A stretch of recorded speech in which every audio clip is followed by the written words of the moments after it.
Time வந்து திருவண்ணாமலை கிரிவலத்துக்கு வந்திருக்கேன். So time பார்த்தீங்கன்னா இப்போ நைட்டு 1:15. ஸோ விடிய கால மிட் நைட் 1:15 வந்திருக்கோம்.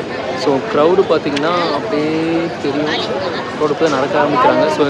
ஸோ யூஸ்வலாக வந்து திருவண்ணாமலை கிரிவலம் வந்து பார்த்திங்கன்னா பௌர்ணமிக்கும் கிரிவலத்துக்கும் வந்து சுற்றுவாங்க. ஸோ இதுதான் என்னோடய ஃபஸ்ட் டைம் எக்ஸ்பீரியன்ஸு. என் கூட சேர்ந்து நீங்களும் இதை எப்படி இருக்குன்னு எக்ஸ்பீரியன்ஸ் பண்ணுங்கள். அங்கே போகலாம்.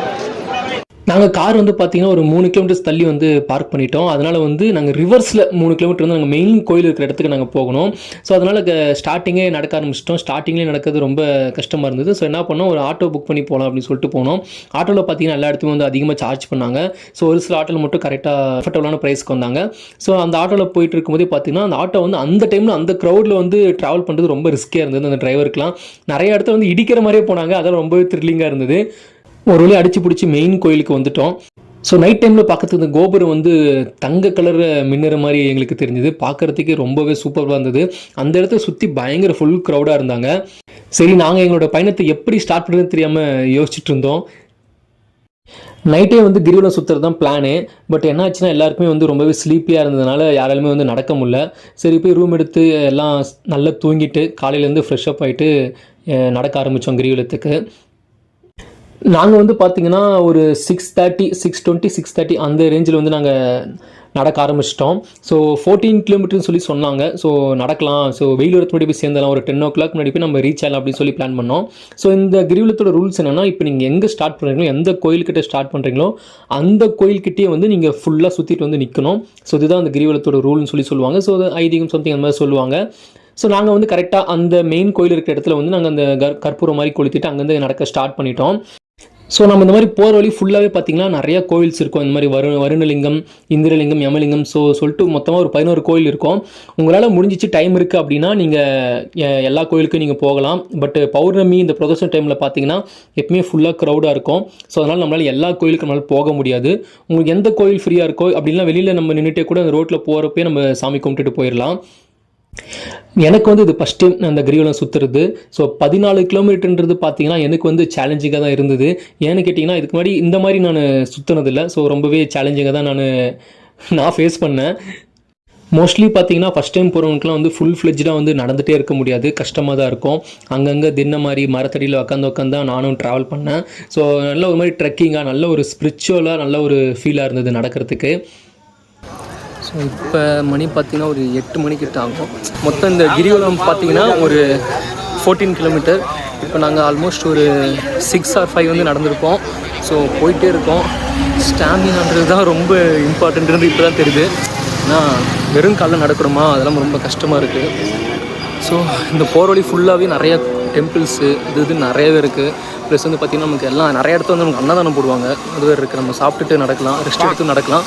பட் என்னென்னா அந்த 10 o'clock அந்த வெயில் வரத்துக்கு முன்னாடி நம்ம நடந்துட்டோன்னா நமக்கு ரொம்ப பெஸ்ட்டு. இல்லைனா கால் வந்து நம்ம ரொம்ப நடக்கிறதுக்கு ரொம்ப கஷ்டமாக இருக்கும். ஸோ நாங்கள் போயிட்டே இருக்கும்போது பார்த்திங்கன்னா வச்சுக்கோங்களேன், நித்யானந்தா அண்ணாலயா அப்படின்னு சொல்லிட்டு ஒரு இடம் இருந்தது. அங்கே வந்து பார்த்திங்கன்னா அன்னதானம் போட்டுட்டு இருந்தாங்க. ஸோ டைமும் பார்த்திங்கன்னா நியர்லி ஒரு 9 o'clock 9:30 கிட்ட ஆயிடுச்சு. சரி சாப்பிட்டே போயிடலாம் நம்ம அப்படின்னு சொல்லிட்டு நாங்கள் அங்கே போயிட்டு பிரசாதெல்லாம் வாங்கிட்டு உட்காந்து சாப்பிட்டுட்டு இருந்தோம். ஸோ அங்கே பார்த்திங்கன்னா நல்லா உட்காரத்துலாம் வந்து பிளேசஸ் இருந்தது. பட் அங்கே வந்து பார்த்திங்கன்னா ஒரு டிவி மாதிரி ப்ரொஜெக்டர் மாதிரி வந்து தலைவன் வந்து பேசிகிட்டு இருந்தாங்க. நித்யானந்தா வந்து கைலாசா போய் இப்போ எங்கே இருக்காங்க என்ன பண்ணுறதுன்னு யாருக்குமே தெரியாது. ஆனால் அவரும் பார்த்திங்கன்னா இவ்வளோ ட்ரஸ்ட்டில் வச்சு நடத்திட்டு இருக்காரு.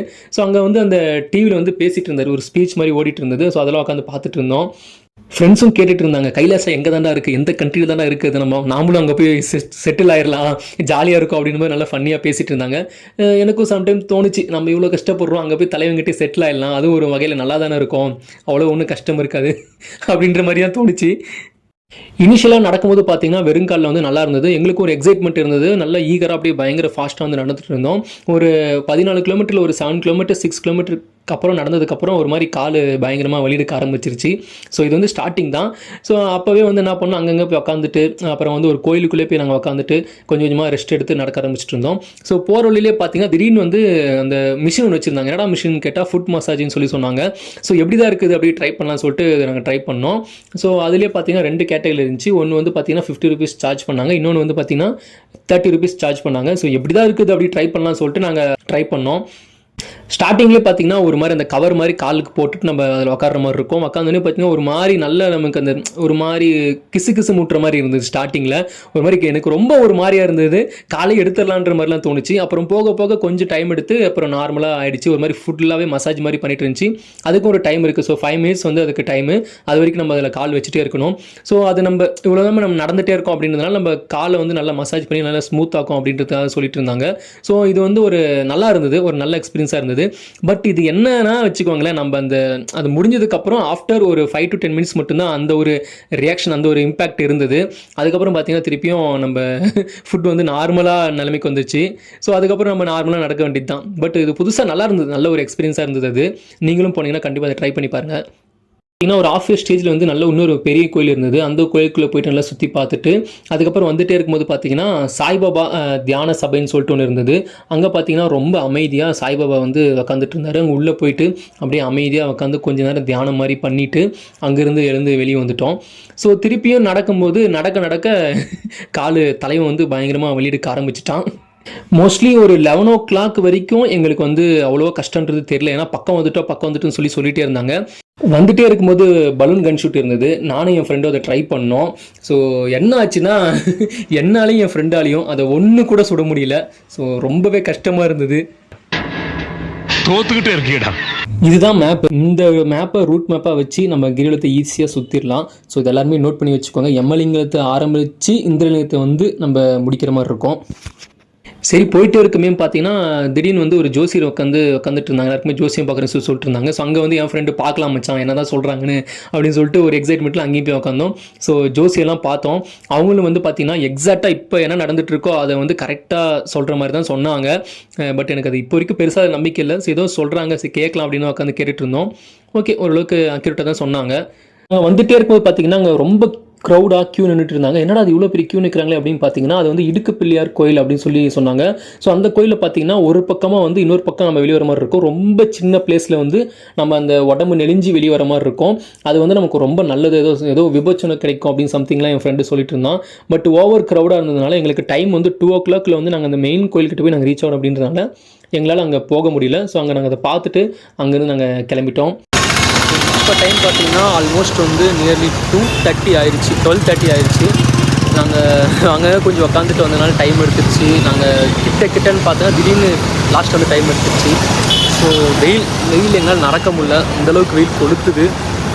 இன்னும் கொஞ்ச நேரத்தில் வந்து நம்மளோட கிரிவலம் வந்து முடிய போகுது. போக போக பார்த்தீங்கன்னா பாடிலாம் ரொம்பவே டயர்டாக ஆரம்பிச்சிருச்சு. அதுவும் வெயில் வேற ரொம்பவே இன்னும் முடியல, பயங்கரமாக ஸ்வெட் ஆகுது, நடக்கவே முடியல. அப்படி ஒரு இது என் லைஃப்லேயே எனக்கு தெரிஞ்சு இந்த மாதிரி ஒரு ட்ரெக்கிங், ஒரு அட்வென்ச்சரஸாக நான் வந்து இவ்வளோ தூரம் வந்து நான் நடந்ததே கிடையாது. இவங்க வந்து 14 கிலோமீட்டர்ஸ் சொல்லி சொன்னாங்க. பட் எனக்கு தெரிஞ்சு ஒரு 18 கிலோமீட்டர்ஸ் கண்டிப்பாக தாராளமாக வரும். ஏன்னா நடக்க கிட்ட வந்துட்டோன்னு சொல்லிட்டே இருந்தாங்க. இன்னும் நாங்கள் நடந்துகிட்டே இருந்தோம் ரொம்ப தூரமாக. ஸோ ஒரு ஸ்டேஜில் வந்து வெயில் வந்து 1 o'clock கிட்ட ஆயிடுச்சு. மண்டையை பிறந்துட்டு இருக்கு வெயில், எங்களால் நடக்கவே முடியல. என் ஃப்ரெண்ட்ஸ்லாம் பார்த்தீங்கன்னா ஒரு ஸ்டேஜில் வந்து அங்கேயே நின்றுட்டாங்க. நாங்கள் 4 பேர் போனோம், 2 பேர் வந்து அங்கேயே உக்காந்துட்டாங்க, அவங்களால முடியலன்னு சொல்லிட்டு. நானும் என் ஃப்ரெண்டு இன்னொருத்தர் வந்து சரி பார்த்துடலாம், இவ்வளோ தூரம் வந்துட்டோம், அதுவும் இல்லாமல் எனக்கு ஃபஸ்ட் டைமில் சரி முடிச்சிடலாம் நம்ம. எனக்கும் ரொம்ப டயர்டாக தான் இருந்தது. பட் இவ்வளோ தூரம் வந்துட்டோம், ஒரு விஷயத்தை ஆரம்பித்து அதை வந்து முடிச்சிடணும் அப்படின்னு சொல்லிட்டு நான் நினைப்பேன். அதனால் போய் முடிச்சிடலாம் நம்ம, எப்படியாவது என்ன எவ்வளோ கஷ்டப்பட்டாலும் பரவாயில்ல நம்ம நடந்து முடிச்சிடலாம் அப்படின்னு சொல்லிட்டு போயிட்டே இருந்தேன். ஒரு வழியாக கோபுரத்துக்கு வந்தாச்சு. ஸோ கிட்டத்தட்ட 14 கிலோமீட்டர் சொன்னாங்க, 18 கிலோமீட்டர்ஸ்க்கு மேலே இருந்துச்சு, 20 வந்துருச்சுன்னு நினைக்கிறேன். வந்து ஒரு வழியாக அடைஞ்சாச்சு. என் ஃப்ரெண்ட்ஸ் 2 பேர் பார்த்தீங்கன்னா அங்கேயே வந்து நின்றுட்டாங்க முடியலன்னு சொல்லி. ஸோ இதுக்கப்புறம் இங்கேருந்து நம்ம கிளம்புறதா இருக்குது. ஒரு வழியாக பயணம் நல்லபடியாக முடிஞ்சது. எனக்கு இது வந்து ஃபஸ்ட் டைம்ன்றதுனால நல்ல ஒரு எக்ஸ்பீரியன்ஸாக இருந்தது. என்ன வெயிலில் கொஞ்சம் நாங்கள் லேட் பண்ணதுனால எங்களால் கொஞ்சம் நடக்கிறது கஷ்டமாக இருந்தது. ஸோ நீங்கள் நடக்கிற மாதிரி இருந்தால் நான் அதான் அட்வைஸ் பண்ணுவேன். நீங்கள் முடிஞ்ச வரைக்கும் வந்து நைட்லேயோ இல்லை ஏர்லி மார்னிங்கோ கிளம்பி ஒரு 10 o'clock உங்களோட அந்த கிரிவலத்தை முடிச்சுக்கிற மாதிரி பிளான் பண்ணிக்கோங்க. ஏன்னா அப்போ தான் நீங்கள் வந்து இந்த வெயிலில் வந்து அவாய்ட் பண்ண முடியும். நம்ம சீக்கிரமாகவும் நாங்கள் ரீச் ஆகிறதுக்கு நமக்கு கரெக்டாக இருக்கும்.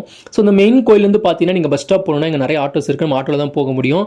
ஸோ நாங்கள் கார் எடுத்துகிட்டு வந்ததுனால திருப்பியும் நாங்கள் அந்த கார் கிட்ட போயிட்டு அதுக்கப்புறம் நாங்கள் அங்கேருந்து கிளம்பிட்டோம். ஸோ ஓவரால் எனக்கு வந்து திருவண்ணாமலை அந்த கிரிவலன்றது எனக்கு ஃபஸ்ட் டைம் நல்ல ஒரு எக்ஸ்பீரியன்ஸாக இருந்தது, நல்ல ஒரு அட்வென்ச்சர்ஸாக இருந்தது, நல்ல ஸ்பிரிச்சுவலாக ஃபீல் பண்ணுறவங்க கண்டிப்பாக நீங்களும் இதை ட்ரை பண்ணி பாருங்கள். ஸோ நீங்கள் அப்படின்னா உங்கள் ஃப்ரெண்ட்ஸ் ஏதாவது வந்து இந்த கோயிலுக்கு போகணும் அப்படின்னு சொல்லி நினச்சிட்டு இருந்தாங்கன்னா கண்டிப்பாக இந்த வீடியோ வந்து அவங்களுக்கு ஷேர் பண்ணுங்கள். அவங்களுக்கு ரொம்பவே ஹெல்ப்ஃபுல்லாக இருக்கும் போகிறதுக்கு.